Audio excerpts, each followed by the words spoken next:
Thank you, Karen. Thank you very much. I'm Jack Kingston. I'm from Athens, Georgia. I represent the coastal part of the United States in the southeast corner of Georgia right now. My wife, Libby, is over here somewhere. Libby, can you see me? Do I need to jump up on this stage? This is my wife, Libby, and my son, Jim, is over here, too. And I'm a candidate for the United States Senate, and I certainly would appreciate your vote. I want to tell you a little bit about myself. Grew up in Athens, grew up coming to these mountains. I was a Y boy, an Athens Y boy, went to camp at Tallulah Falls, ate many a great fried chicken dinners at La Prad's when it was over across the street. Can I get a witness from anybody?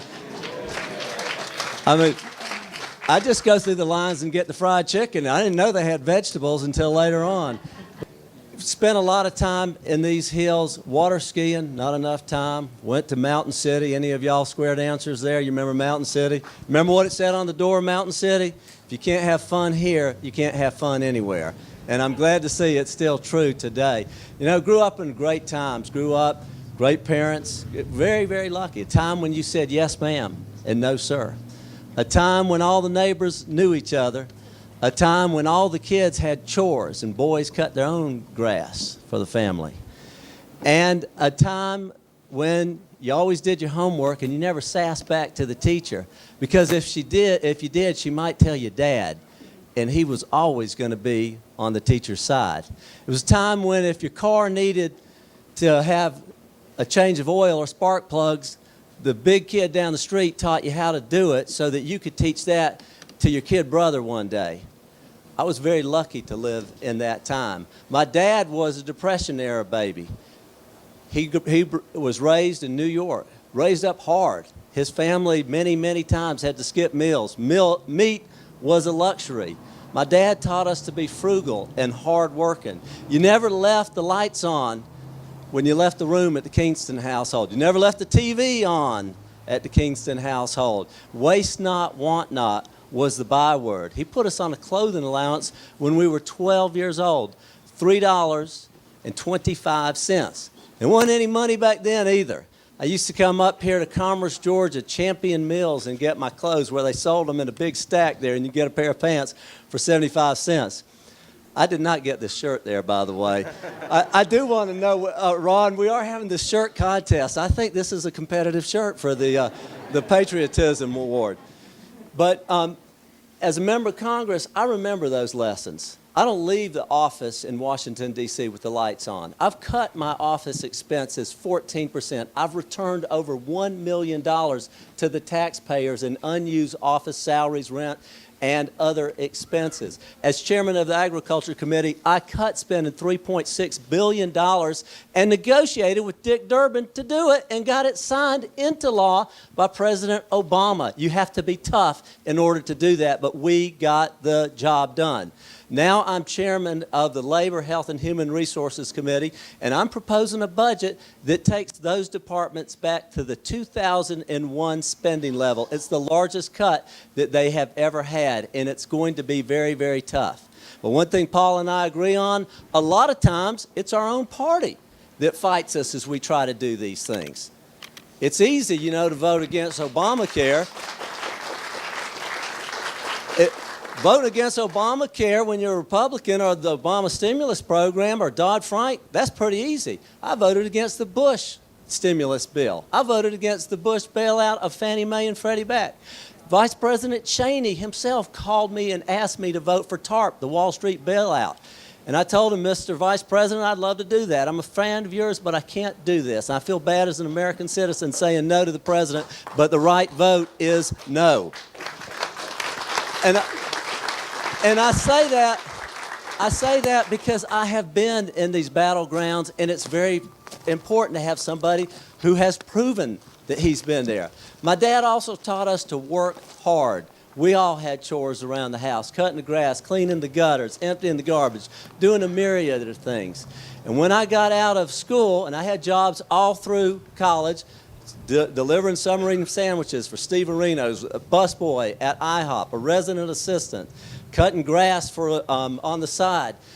When I got out of school, I went to work for an insurance agency. not immediately out of school. I worked for a shipping agency for a while, but then I went to work on 100% commission selling property and casualty insurance. If I wanted a raise, all I had to do was look myself in the mirror and say, that's the guy who's controlling your destiny. If you want to do better, look yourself in the mirror. And I strongly feel that that work ethic is missing in America today. And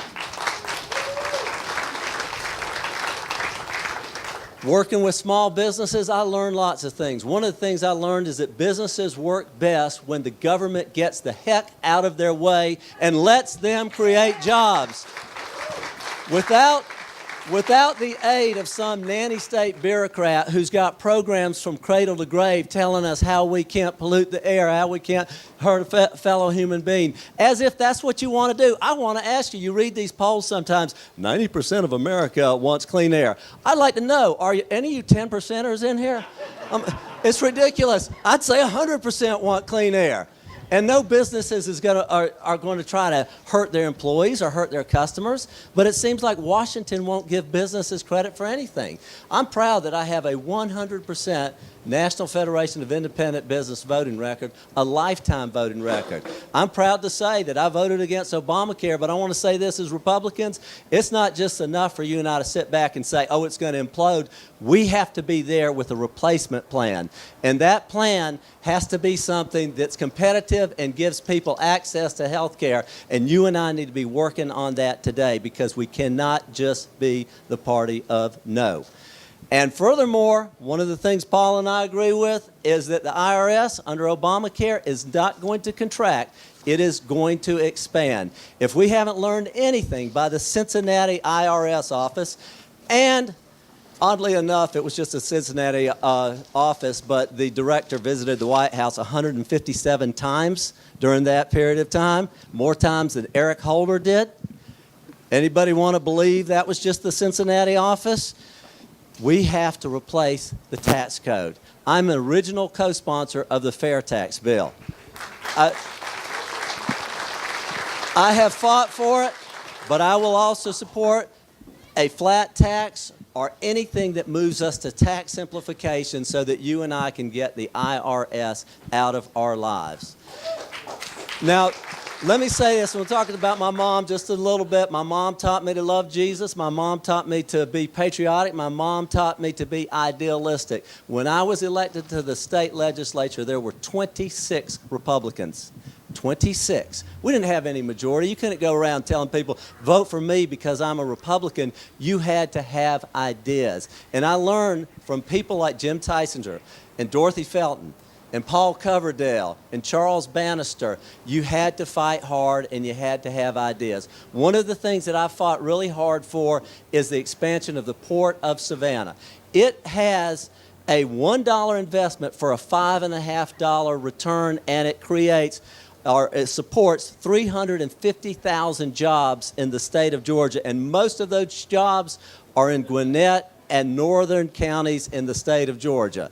It's something that we need, but let me tell you this, whether you're for the port expansion or not for the port expansion, during the period of time that we've passed the legislation for it 13 years ago, we've studied it now for 13 years, $41 million.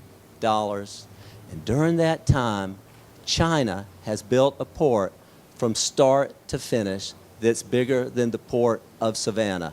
That should keep all of us awake at night. What are we thinking? We've got to get the job done. We have to send a signal to the Washington bureaucracy.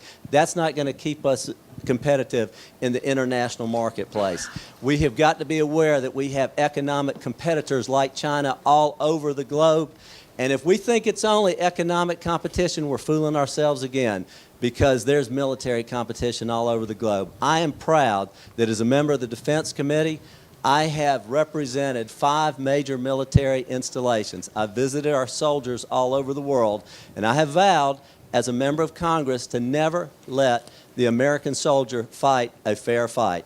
I want them to be the best trained, have the strongest tanks, the most accurate missiles, and the fastest airplanes, because I want them to go against any adversity, anytime, any place, and win and get home safely.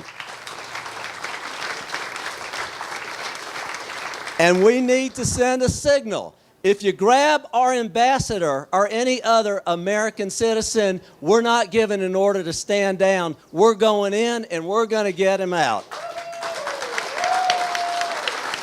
Ladies and gentlemen, I see my time has expired, so I will not continue. I know we have Q&A coming up, and I look forward to the questions. But let me just say, I really appreciate y'all being here today. We're all here because we love America.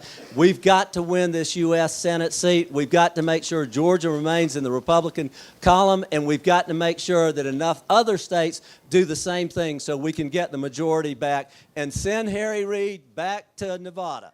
Thank you very much.